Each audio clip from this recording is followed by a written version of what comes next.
From the Red River Farm Network Crop Tour presented by Pioneer, I'm Randy Conan visiting with Kent Rivard here at K-Star Seeds. We are by Thief River Falls.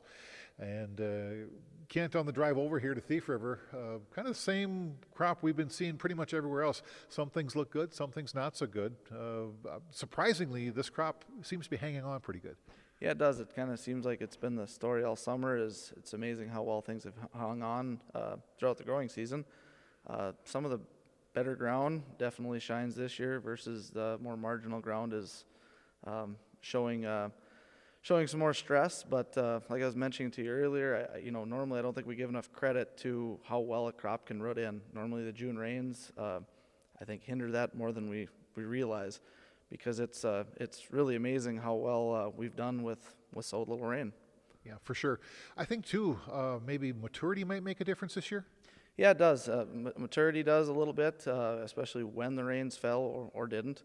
And also, certain hybrids are standing out better than others as well. So. Yep.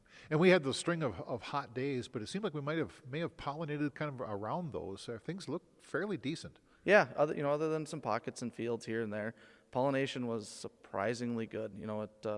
As good as any average year, I suppose. Yep. What's pod fill look like on the soybeans, or the pod set anyway? Pod set could be a little bit better. Some of the fields that maybe didn't look great throughout the growing season, they didn't put as much energy or moisture into vegetative growth, and they have a better pod count than some of the nicer looking beans. And these rains have really helped with finishing off pod fill or getting pod fill, depending on maturity of the beans. Yep. In my experience as an old farmer, you still never know until you get the combine in the field with soybeans. I've had short beans out yield tall beans before too. So. Yep, exactly. Growing soybeans isn't a beauty contest, so. Yep, for sure. Speaking of that, going into harvest, are there things we need to be aware of as far as harvest management in some of these drier conditions? Yeah, the soybeans, they're pretty resilient. It's nothing too much there. But on the corn side of it, we're drought stressed all year. The stalks aren't what they were. There could be some stock issues. There could be some cob drops. So I don't think a guy's going to be able to wait until it's dried down the way where you'd like to harvest it. But just need to be cognizant of that. Sure. Now, K-Star Seeds, you cover a pretty good footprint of different areas. Canola, everything as well? Yeah. We go east of here till you hit the trees, and west back towards the valley. But canola harvest has gotten rolling a little bit. Most of what's come off has been similar story to the wheat, a little bit better than expected. I think from what I've been hearing, some of the Pioneer hybrids, the new ones, the Harvest Max ones have been doing really well. So. Yep. Let's go back to the corn and beans here. What jumps out this year? Can you learn things from a dry year? It's going to be tough to look at some plot data this winter and be able to make decisions off of that, unless it was something that you were walking in or taking drone pictures of throughout the year. There's always something to be learned, but it's going to be real subjective, and you're going to have to kind of know the backstory, I guess, to some of these plots. Yep.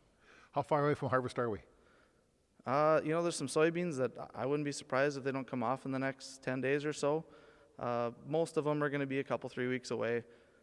Corn, we're not. I was just looking at a plot this morning. Nothing in the black layer yet, but boy, we're really close. Yep. And most of it's dented. Oh yeah.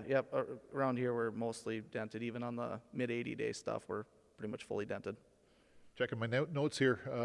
As far as you want to talk anything about some of the different soybean varieties? Yeah. We're this coming year we're gonna have some new A-list, A-series enlist soybeans. So real excited to have that in our lineup. And as the breeding moves on, we're getting a lot better trait packages to go along with yield in the enlist world. So it's going to be a good year next year, I think. Especially with the earlier beans getting some of those traits finally. Oh, absolutely, yeah. It's normally it seems like we're kind of the last ones to the table, but that we're advancing just as quick, I feel, as 100 or so miles south of here. Yep, exactly. Visiting with Kent Rivard here on the Red River Farm Network Crop Tour presented by Pioneer. I'm Randy Conan.